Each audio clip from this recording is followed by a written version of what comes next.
Okay, let us look at another problem, problem number 4. Okay.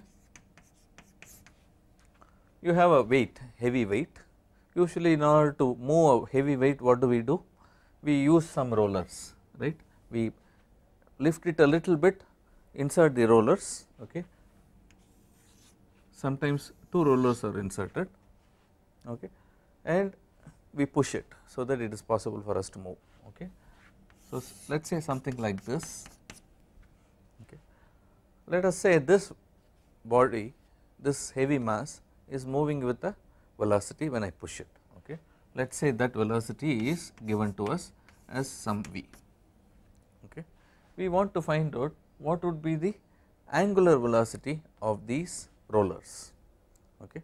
For now let us assume that they are rolling and not skidding at all, okay. They are purely rolling, which means what? I need to find out the angular velocity of this roller, okay. Let us say the diameter of this roller is given to me. So let me just draw a zoomed picture of this. This is the point of contact with the body, this is the point of contact with the surface, okay. Now at this point of contact of the cylinder and the weight, okay, the velocity should be the same, alright, and therefore I know that the velocity of this is v, alright. What do I need to find out? I need to find out what will be the angular velocity of this, okay. What do I know about this particular point? I know the point at the bottom, which is with the ground, the velocity is 0. If I take a point on the roller or the cylinder, that velocity also has to be equal to 0. The reason is there is no skidding occurring there, okay. They are not relatively moving, which means that the velocity of this and velocity of that should be the same, which means that the velocity of this point, let me call this as b, velocity of b is equal to 0, okay. Do I have enough information to solve the problem? Let us see.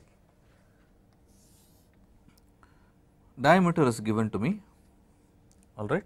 So this is the diameter, let me call this as d, okay. If I take the direction, this is the direction. Can I write Vb in terms of Va? The answer is yes. Vb is equal to Va, so let me call this as Va plus omega cross R b with respect to A, right. Rb with respect to A is d downward direction, okay. So if I need to find out this direction, it is nothing but this pointing this way, alright. So this velocity is v along the I direction,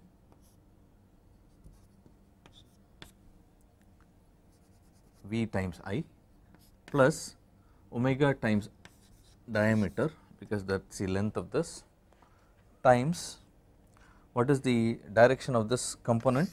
The direction of that component is like this, okay. Remember, is it this way or that way?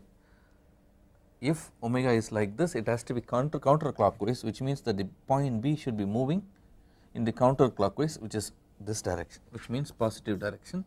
Omega times d, I am sorry, omega times d times I vector,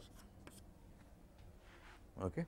What do I know about Vb? Vb is equal to 0, which means I get V plus omega d times I equals 0 implies omega equals V by minus V by d, or in other words it is having an angular velocity in the clockwise direction equal to V by d, okay. V by d or V by 2 times radius, okay. That is the answer. So that is how we solve it. If you notice, there are two things that we have taken. One is this point and the other point. The top point we could find out the velocity because of the constraint that we applied of pure rolling. Similarly, at the bottom we applied the constraint of pure rolling and got the velocity and the magnitudes of the velocities at top and bottom, and that was enough to use in this relationship, relative velocity relationship, in order to find out angular velocity. Okay. Again, the tips that are used here are about the constraints that we apply. Thank you.